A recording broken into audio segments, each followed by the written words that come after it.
Snehal साठव teaching या चॅनलवरती आपल्या सर्वांचं स्वागत आहे. विद्यार्थी मित्रांनो, पवित्र पोर्टलच्या प्राधान्यक्रमाच्या संदर्भानं ते विदाउट इंटरव्ह्यू असेल किंवा विथ इंटरव्ह्यू असेल, या संदर्भातील जे अपडेट आहे तो आपण जे प्राधान्यक्रम कसे टाकायचे आहेत या संदर्भातील हा व्हिडिओ बनवतो आहे. आपण जर माझ्या चॅनलला पहिल्यांदा आले असाल तर माझ्या चॅनलला सबस्क्राईब करा.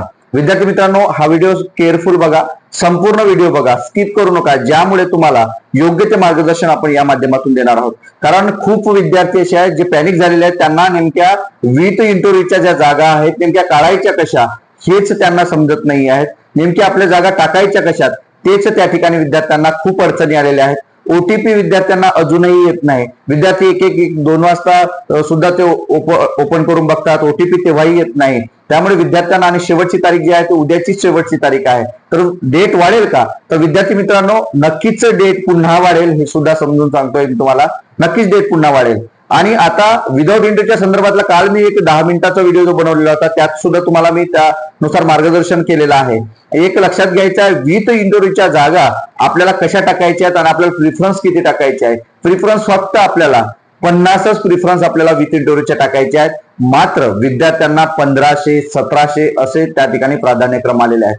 मग त्यामधून विद्यार्थ्यांचा तुमचा कल जो आहे तो कल कसा असणार आहे, विद्यार्थ्यांची स्वतःची भूमिका त्या 50 प्रिफरन्स टाकण्याच्या संदर्भातील काय असणार आहे, विद्यार्थ्यांचा कल कसा असणार आहे, या सर्व बाबी आपण या ठिकाणी बघणार आहोत. आणि त्यात आपण मात्र प्राधान्यक्रम कसे द्यायचे हे सुद्धा सांगतोय. त्याच्या बाजूच्या ज्या काही टिप्स असतील त्या सुद्धा मी तुम्हाला सांगतोय. आपल्याला माहिती आहे 30,209 जागा या आपल्यासाठी आलेल्या आहेत. त्यापैकी 1ली ते 5वीच्या भरघोस जागा 14,000 प्लस जागा आपल्यासाठी आहेत. त्या म्हणजे सत्ता स्थराजित संस्थांच्या शाळा आहेत, ज्या प्रत्येक गावामध्ये जिल्हा परिषद शाळा आहे. ते 1ली ते 4थी 1ली ते 5वीचा जो विद्यार्थी म्हणजे जो काही उमेदवार आहे, जो डीएड झालेला आहे आणि सीटीटी पास आहे. मी आधी व्हिडिओ बनवलेला आहे की सर्वात जास्त स्कोप कोणाला असणार आहे, तर डीएड धारक जो टीईटी किंवा सीटीएट असणारा आणि यांचाच कट ऑफ मात्र खाली येणार आहे. यांना मात्र नोकरी आपल्याला 1ही रुपया न देता, कोणताही वशिला न देता आपल्याला विदाउट इंटरव्ह्यू मध्ये नोकरी पाहिजे असेल तर डीएड हा बेस आहे, डीएड हे बेस्ट आहे आणि त्याच्याच जागा आपल्याला पाहायला मिळतात. नंतर तुम्ही दोन्ही पेपर पास जर असाल डीएड होऊन सुद्धा, त्यातही विद्यार्थ्यांना 10,000 जागा 6वी ते 8वीच्या आलेल्या आहेत. म्हणजे ज्याचा डीएड झालेला आहे आणि जो 1ली ते 5वी करिता लायबल आहे, 6वी ते 8वी करिता लायबल आहे, म्हणजे दोन्ही पेपर बोथ पेपर पास आहेत, सीटीटी असो की टीईटी असो, अशा सर्व विद्यार्थ्यांना 24,000 जागा त्या ठिकाणी आहे. म्हणजे त्यांचं कॉम्पिटिशन हे मात्र कमी आहे, स्पर्धा कमी आहे आपल्याला या ठिकाणी दिसत आहे. आणि विद्यार्थ्यांना जागाही मात्र काय आहेत, जास्त 24,000 जागा आहेत. मग राहिलेले जे बीएड धारक विद्यार्थी आहेत, जे सीटीटी झाले, सीटीटी पास नाही, टीईटी पास नाही, अशा सर्व विद्यार्थ्यांना 9वी ते 12वी 9वी ते 10वी अशा जागा मात्र आलेल्या आहेत. त्यांच्या क्वालिफिकेशन नुसार त्यांना त्या ठिकाणी प्राधान्यक्रम आले आहेत. मग त्यांना आता प्रश्न पडत आहेत की माझं त्या जागेमध्ये होईल का? कारण 120 130 जरी मार्क्स असले तरी जागा मात्र या ठिकाणी आपल्याला फक्त 5,000 प्लस जागा आपल्याला पाहायला मिळत आहेत. 9वी ते 10वीच्या ज्या जागा आहेत त्या 5,513 जागा आहेत 9वी ते 10वीच्या. आणि त्यानंतर 11वी आणि 12वीच्या ज्या जागा आहेत त्या आहेत 364 जागा फक्त. त्यामुळे या दोन्ही जागा जर पकडल्या तरी 6,000 जागा पूर्ण होत नाही विद्यार्थी मित्रांनो. म्हणजे यामध्ये 1 लाख पेक्षा जास्त जर विद्यार्थी असेल तर ते बीएड धारक विद्यार्थी असे मी तुम्हाला सांगतो आहे. बीएड धारक विद्यार्थी 1 लाख पेक्षा जास्त विद्यार्थी या 1,70,000 जे सेल्फ सर्टिफाय केलेले आहेत त्यामधील 1,70,000 विद्यार्थ्यांपैकी 70,000 डीएड धारक विद्यार्थी आपण पकडू, त्यांच्यासाठी 24,000 जागा आहेत. आणि हे जे बीएड धारक विद्यार्थी आहेत, जे सीटीटी टीईटी पास नाही आहेत, अशा सर्व विद्यार्थ्यांकरिता समजा यात जे काही ट्रायबल डिपार्टमेंटच्या जागा जर सोडल्या विदाउट इंटरव्ह्यूच्या, तर त्यासाठी विद्यार्थ्यांना 5,500 जागा येत आहेत. तर त्यासाठी ही कॉम्पिटिशन आहे. मग जागा कशा टाकायच्या, म्हणजे प्रिफरन्स कसे टाकायचे, तर सर्व विद्यार्थ्यांना 1,500 1,200 1,000 700 800 150च्या वर त्या ठिकाणी प्रिफरन्स आल्या. मग आता 50 टाकायचे तर आपल्याला काय करायचं आहे, तुमच्या कॅटेगरीच्या जागा त्या ठिकाणी आहेत का त्या बघून घेणं अत्यंत गरजेचं आहे.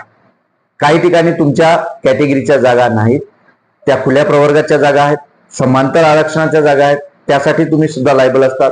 महिला म्हणजे विशेष करून महिला ज्या आहेत, महिला भगिनी, इतर जे कॅटेगरी आहेत मग SC ST OBC NT VJNT SBC ESBC EWS असं जर असेल तर तुम्ही तुमच्या कॅटेगरीच्या जागा काढणं अत्यंत गरजेचं आहे.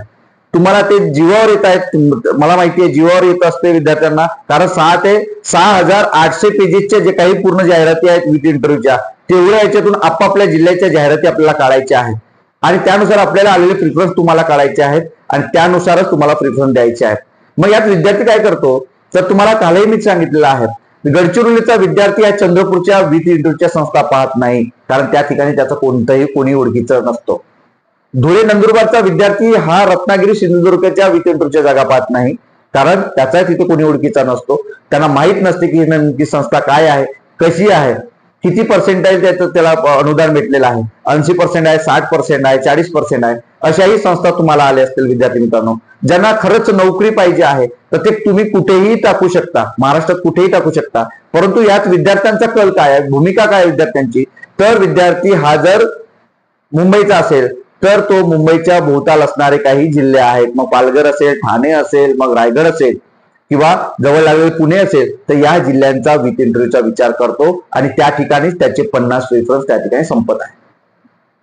मग प्रत्येक विद्यार्थ्याला मी सांगतोय, ज्या ठिकाणी तुमच्या कॅटेगरीच्या जागा तुमच्या भोवताल जिल्ह्यांमध्ये असणार, तुमच्या विभागात असेल किंवा तुमच्या प्रादेशिक विभागात असेल, तर नक्कीच ते 50 जे काही प्रिफरन्स आहेत त्यानुसारच तुम्हाला टाकायचे आहे, जेणेकरून तुम्हाला त्या संस्थेतला ओळख असेल किंवा त्या संस्थेमध्ये जर तुम्हाला तुमच्या ओळखीतली असेल किंवा तुमच्या रिलेटिव्ह मधली संस्था असेल तर त्या ठिकाणी तुमचा त्या ठिकाणी फायदा होणार आहे.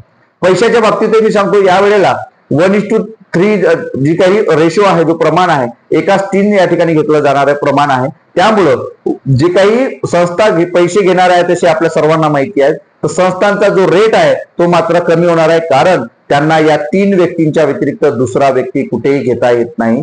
त्यांना निग्लेक्टही करता येत नाही, त्यांना रिजेक्टही करता येत नाही. आपल्याला त्या ठिकाणी स्पष्ट दिसत आहे. रिजेक्ट जर केला तर त्यांना वर्षभर, 2 वर्ष, 4 वर्ष पुन्हा शिक्षक मिळणार नाही.